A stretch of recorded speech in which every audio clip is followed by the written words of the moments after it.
శ్రీలింగపల్లి నియోజకవర్గం Alwyn colony division ఎల్లమ్మ బండలో వాల్మీకి మహర్షి విగ్రహాన్ని స్థానిక కార్పొరేటర్ దొడ్ల వెంకటేష్ గౌడ్, రామగుండం కార్పొరేటర్ అడ్డా రామస్వామితో కలిసి ఆవిష్కరించారు ఎమ్మెల్యే అరకపూడి గాంధీ.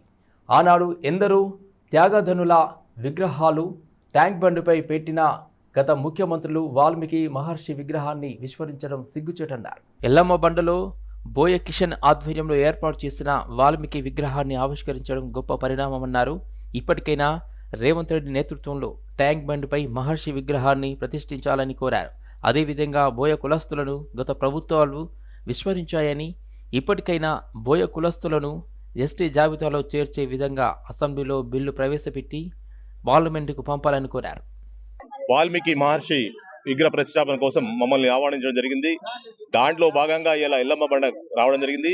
దాంట్లో పెద్దలు గౌరవనీయులు ఎమ్మెల్యే గారు, కార్పొరేటర్ గారు, మా తమ్ముడు చంద్రాయనగుట్ట కాన్ఫరెన్స్ నుండి ఎమ్మెల్యే కాంటాక్ట్ చేసినటువంటి తమ్ముడు నాగేష్ గారు, పెద్దలు బలరాం గారు, మరి ఏదైతే హైదరాబాద్ నడిబొడ్డులో ట్యాంక్ బండ్ పైన ఆ రోజు ఎందరో మహాత్ముల త్యాగదనున్నటువంటి విగ్రహాలను ప్రతిష్ఠించినటువంటి ఎన్టీ రామారావు గారు, మరి వారు ఎందుకో ఏమో గాని మా వాల్మీకి జాతిపిత మహాత్మా వాల్మీకిని విస్మరించడము, దాంట్లో భాగంగా మా సోదరుడు మరి ఇప్పుడు ఆనాడు దేశానికి ఎంతో త్యాగం చేసిన త్యాగమూర్తుల చిత్రపటాలను ట్యాంక్ బండ్ పైన పెట్టినటువంటి ఆ తర్వాత రాష్ట్ర ప్రభుత్వాన్ని కూడా మేము అనేక సందర్భాల్లో వినియోగించడం జరిగింది. ట్యాంక్ బండ్ పైన వాల్మీకి మహర్షి విగ్రహాన్ని ప్రతిష్ఠించాలని అనేక ప్రభుత్వాలకు మేము విన్నవించినప్పటికీ మరి మా విజ్ఞప్తిని పెట్టడం జరిగింది. దాంట్లో భాగంగా సోదరుడు తమ్ముడు మరి గుండె ధైర్యస్తుడైనటువంటి నా తమ్ముడు కిషన్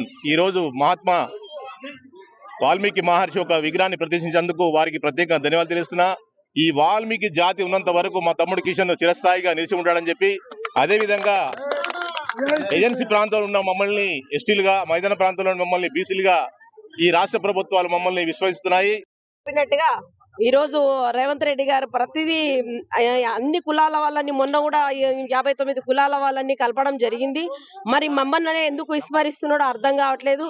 కాబట్టి తమ్ముడు ఎంత బలంగా, ఎంత కష్టంగా ఈ రోజు ఆయన ప్రతిష్టాత్మకంగా తీసుకొని నడిబొడ్డున ఈ విగ్రహాన్ని ప్రతిష్ఠించిండో, నా ఉద్దేశం అందరూ వాల్మీకులు ప్రతి ఒక్కరు ఏకదాటిగా ఉండి మనం కూడా మనదేంటి, మన హక్కులేంటి, మన ఎస్టీల జాబితాలో మనం పొందుపరుచుకునేలా ఇదే ఈ 3.5 సంవత్సరాలు మనం చేసుకోకపోతే మళ్ళీ 60 సంవత్సరాలు కూడా మేము ఎవరు గ్యారెంటీ ఇవ్వలేము. కాబట్టి నేను అడుగున్న విధంగా ప్రతి వాల్మీకి నాయకుడు ఒకటే దాటిగా ఉండాలి. అందరూ ఒక దాటిగా ఉంటారు, ఇలాంటి పండుగలా ఉంటారు. ఎవరేమనుకున్నా నాకేం ప్రాబ్లం లేదు, నా మాట నేను మాట్లాడుతున్నా.